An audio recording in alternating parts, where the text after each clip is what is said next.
존경하는 13만 양평 구민 여러분, 황선홍 의장님과 동료 의원님 여러분, 전인선 군수님과 1800여 공직자 여러분, 안녕하십니까. 양평군의 최영보 의원입니다. 오늘 저는 우리 군 행정이 안주와 관성에 머물러 있는 현실을 지적하고 군민을 위한 적극 행정으로 나아갈 것을 촉구하고자 이 자리에 섰습니다. 최근 본 의원에게 양평군 소속 어느 센터의 직원들로부터 직장 내 괴롭힘 민원이 접수되었습니다. 그 내용은 참담했습니다. 센터의 책임자와 일부 상급자가 직원들에게 험담과 폭언을 입삼고 고용 불안을 조성하며 심지어는 보조금과 센터의 차량 등을 사적으로 유용했다는 것입니다. 그러나 이 센터는 5인 미만 사업장이기에 근로기준법상 직장 내 괴롭힘 금지 규정을 적용받지 못합니다. 더 나아가 우리 군의 양평군 직장 내 괴롭힘 금지 및 피해자 보호 지원에 관한 조례 역시 군 소속 기관 및 출자 출연 기관만을 대상으로 하고 있어 민간 위탁으로 운영 중인 이 센터에서는 적용되지 않습니다. 법은 있지만 손이 닿지 않고 조례도 있으나 보호받지 못하는 이중의 사각지대가 발생한 것입니다. 또한 또 하나의 사건이 있었습니다. 사건의 전말은 이렇습니다. 2023년 장애 아이 참여 사업 프로그램에 참여했던 장애 아이들의 복지카드 과적관계 증명서가 있습니다. 24년도 같은 프로그램에는 장애 아이들이 그리고 부모님들은 프로그램에 참여하지 않았습니다.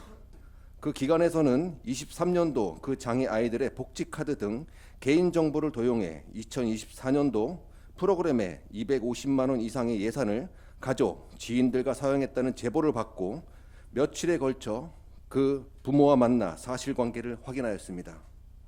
제보 그대로 24년도에 참여하지 않으셨고 예산은 사적 불법으로 사용된 것이 사실이었습니다. 장애 아이를 키우는 것도 힘든데 장애 아이들의 키운다는 이유로 그 단체와 갑과 을의 관계로 사는 것도 비참한 일인데 이 사건에 대해 참담하고 다시 한번 큰 상처를 받으셨습니다.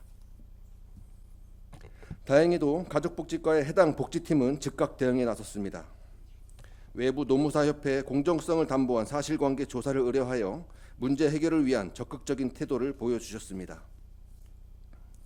저는 이 부서의 신속하고 전향적인 조치를 국민을 위한 모범적인 행정의 모습으로 높이 평가합니다. 그러나 모든 부서가 이처럼 움직이는 것은 아닙니다. 최근 군 기관에서 당직자가 당직 근무 중 복무지를 이탈해 음주하는 사건이 발생했습니다. 자체 감사를 진행했다고 하나 조사 과정은 당사자의 진술에만 의존했고 객관적 사실 확인이나 주변 진술 총치는 부족해 보였습니다. 그러나 이에 대해 해당 기관은 해당 관리 책임이 있는 담당 부서에서는 복무 위반은 해당 기관에 자체적으로 처분할 문제이며 군이 개입하는 것은 월권이라는 식의 답변을 내놓았습니다. 하지만 양평군에는 양평군 감사 규칙이 있고 이에 따르면 군 본청, 직속기관, 읍면, 의회사무과, 지방공기업, 출자 출연기관, 보조금 수혜 기관 등까지 그 적용 범위를 넓게 규정하고 있으며 감사의 종류 중에는 특정 감사로서 복무감사가 분명히 포함되어 있습니다. 그럼에도 불구하고 해당 부서가 복무에 대해서는 군이 개입할 수 없다는 식의 태도를 보인 것은 명백히 규칙을 외면한 것이며 국민의 눈높이에서 볼 때는 무책임하고 방관적인 태도일 수밖에 없습니다. 이 두 사례는 우리 행정의 단면을 적나라하게 보여줍니다.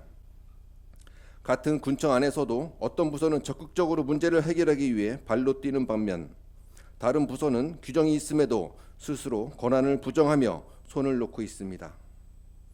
국민이 체감하는 행정의 차이는 결국 제도의 유무보다는 집행부 담당자의 태도에 달려 있음을 증명합니다.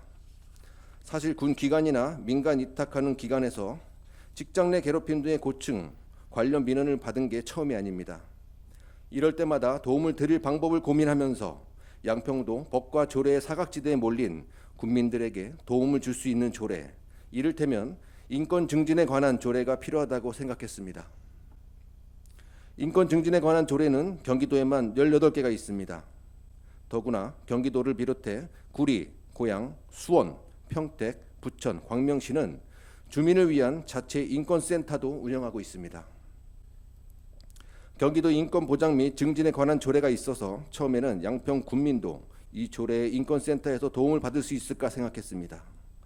그러나 경기도 조례상 인권센터의 상담 대상은 도 및 그 소속 기관, 도내 시군, 도가 출자하거나 출연하여 설립한 기관, 도의 사무를 위탁받은 기관, 도의 지원을 받는 단체 및 각종 사회복지시설 중 하나에 해당하는 기관이 행하는 업무 수행에 관련하여 발생한 인권 침해에 대해 상담 및 조사가 가능하기 때문에 양평군의 민간위탁시설 종사자들의 인권 침해는 구제받기 어려웠습니다.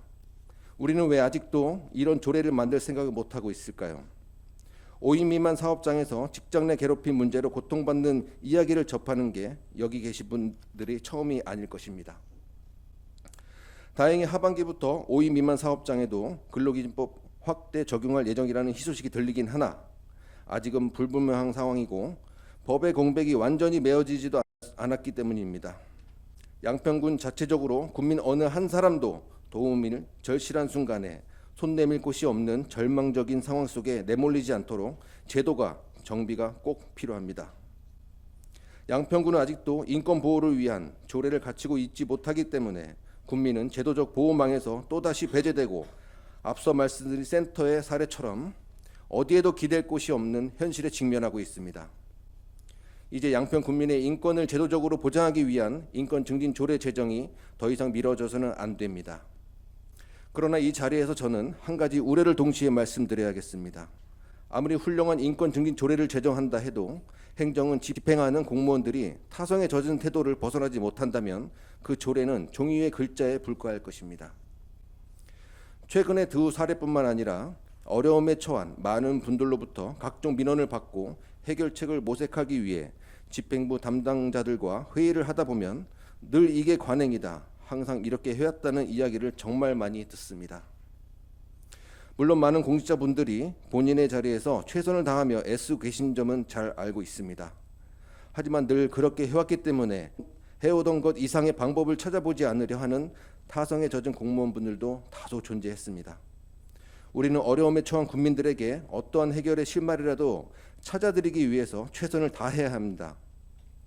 다만 길이 당장 보이지 않는다고 해서 거기서 중단할 게 아니라 필요하다면 길을 만들며 가려는 의지도 때론 필요하다고 생각합니다. 적극적으로 움직이고자 하는 의지가 없다면 국민들의 조례가 있음에도 불구하고 여전히 권리를 보장받지 못하는 상황에 놓이게 될 것입니다. 제도의 효율성은 결국 공무원의 자세에 달려 있습니다. 따라서 오늘 저는 이 자리에서 공무원 여러분께 엄중히 촉구합니다. 타성에서 벗어나 주시기 바랍니다. 책임을 회피하거나 손을 놓는 순간 국민의 권리는 침해되고 양평의 신뢰는 무너집니다. 반대로 국민의 눈높이에 맞춘 적극 행정만이 양평군 행정을 바로 세우고 국민이 체감하는 변화를 만들어낼 수 있습니다. 존경하는 국민 여러분, 그리고 동료 의원님 여러분, 저는 오늘 양평군의 행정이 어느 길로 나아가야 할지 다시 한번 묻고자 합니다. 소극적이고 타성에 젖은 행정으로는 더 이상 국민의 기대에 부응할 수 없습니다. 이제는 모든 공직자가 적극 행정을 당연한 책무로 받아들이고 실천해야 합니다. 그것이 양평 군민의 권리를 지키고 우리 군의 미래를 열어가는 길입니다. 감사합니다.